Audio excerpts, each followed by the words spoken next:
I saw this comment on my video, 6 Signs You Might Be Asexual, over on my TikTok channel, and I want to give it the response that it deserves. A dad wrote, "My daughter is experiencing these feelings. She's 15. What can I do as her dad to support her in the best way possible?" First of all, thank you. That question shows love, openness, and care. And it gives me a lot of hope. So I want to speak directly to you and any parent in your shoes. Here are 5 things you can do to support your daughter or your child as they explore their identity, especially if they're realizing that they might be asexual. And on this journey, one more love unraveled. I finally learned to love me for me.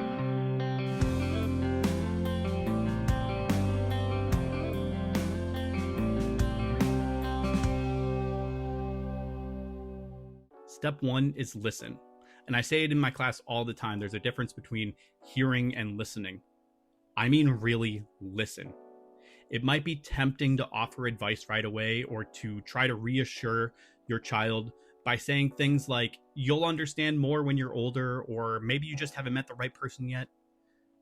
But those kinds of responses, while I'm sure they're well intended and instinctive to say as a parent, they can feel like you're brushing your child off. Instead, give them space to speak. Let them set the tone. Some kids might want to open up a lot, but others might just say a little and then back away. Either way, your job in that moment is to show them, "I'm here and I'm listening." No pressure, no judgment. Sometimes the most powerful thing you can say is, "Thank you for trusting me with this." Because that trust, that's sacred stuff. They're sharing something very deeply personal, something tender. Show them how much you cherish being that for them. After listening comes validation. You don't have to understand everything perfectly to say, "That makes sense," or "I believe you." Your daughter is not broken. She's not missing out. She isn't falling behind. If she's somewhere on the asexual spectrum, that's just another way a human being can exist. And it's just as natural and authentic as any other identity. And here's something that often gets missed or skipped over. Even if she does change how she identifies in the future, that doesn't make how she feels right now any less real. Exploring identity is part of growing up, and it's okay for these labels to shift as somebody learns more about themselves. It's not a guarantee that it will, it's not a guarantee that it won't, but sexuality is fluid.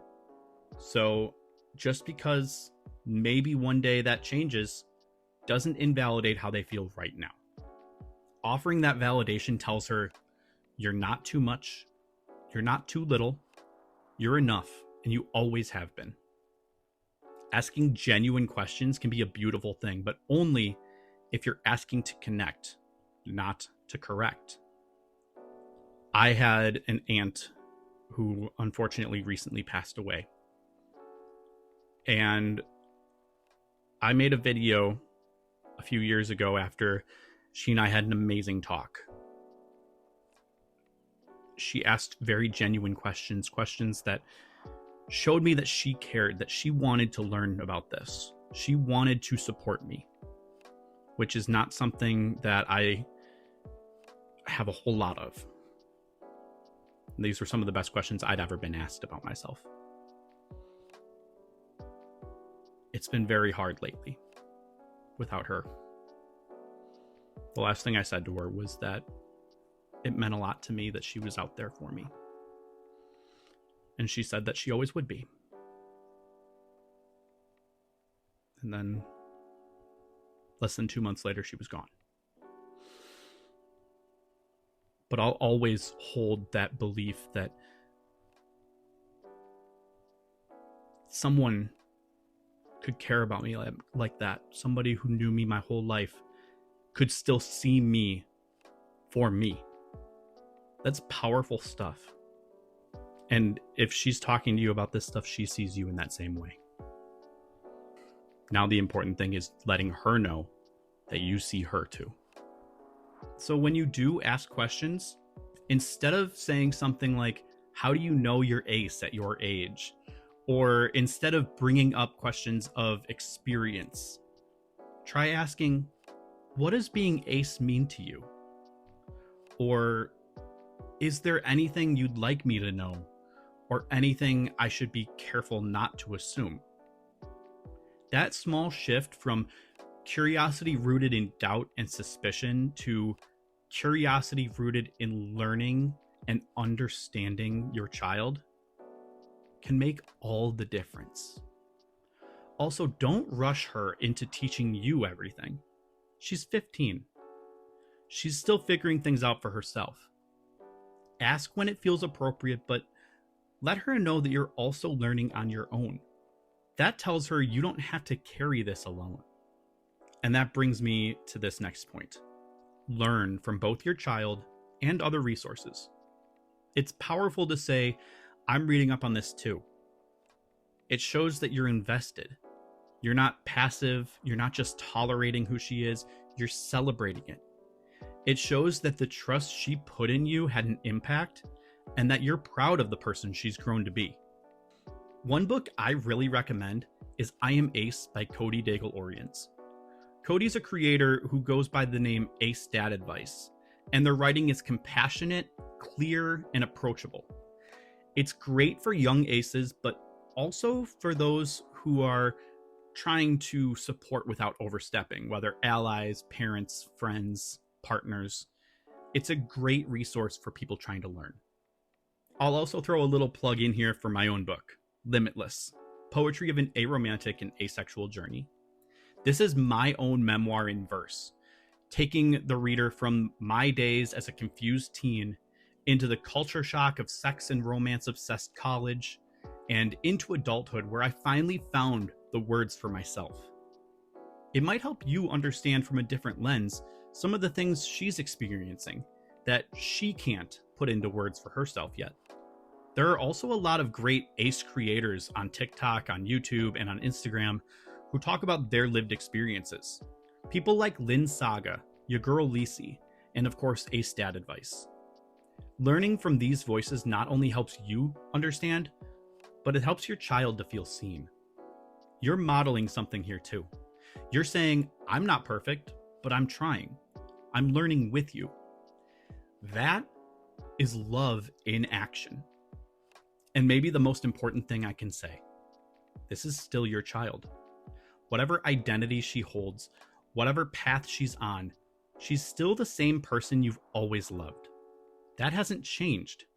What has changed is that now she's trusting you with more of who she really is. Now, I may not have kids, but I am a teacher, and I understand that sometimes we don't always realize how much of the future we've mapped out in our heads for our kids until that reality looks a little different. Maybe you imagined a wedding, grandkids, milestones we see in movies. And maybe some of those might still happen. Maybe all of them do. And maybe they won't. But the truth is, that could be the case regardless of who your child is. Every child has their own unique journey, whether they're ace, aromantic, gay, trans, straight, neurodivergent, disabled, whatever the case. Your job isn't to write their story. It's to be the person they can run to when they need guidance, support, or just someone to believe in them. Let her take the lead. Let her dream in her own language. Now, I know you're a parent, so whether you're Gen X or millennial, I know as a millennial myself that we're big on nostalgia. So always remember the words of Doc Brown in Back to the Future Part 3. I could say it, but maybe it'd be a little more meaningful coming from the man himself. Here's a little reminder from Christopher Lloyd's panel at C2E2 in 2024 that I recorded myself, and I rewatch often as I sometimes need this reminder too. The future is what you make it. Make it a good one. Let her make her future. And just be there to walk beside her. To the dad who asked this question, thank you. From the bottom of my heart. Thank you for asking. Thank you for caring. Thank you for wanting to do right by your daughter. The world needs more parents like you. supportive, curious, loving. If more kids had someone like you in their corner, this world would be a much safer, kinder place. Keep listening. Keep validating. Keep showing up. And to your daughter, if she ever sees this, just know, you are not alone. You are not broken. You are loved exactly as you are. Thanks for being here. If this video resonated with you, give it a like, drop a comment, especially if you have any tips that you'd like to add, whether you're an ace yourself or the parent or support system to someone who is. And make sure to subscribe and follow for more content like this. And if you want to support me and the Fluently Aspec platform, you can order my book from the links in the description of this video if it's on YouTube, or go through the link in my bio if you're watching this on TikTok. And the same goes for my new merch shop that I just opened, just in time for shipping before Pride Month. Remember, if you are looking for outfits for Pride, you don't have to go through my shop, but you should support queer creators and reject corporate rainbow capitalism. Take care of each other and yourselves. I'll see you in the next one.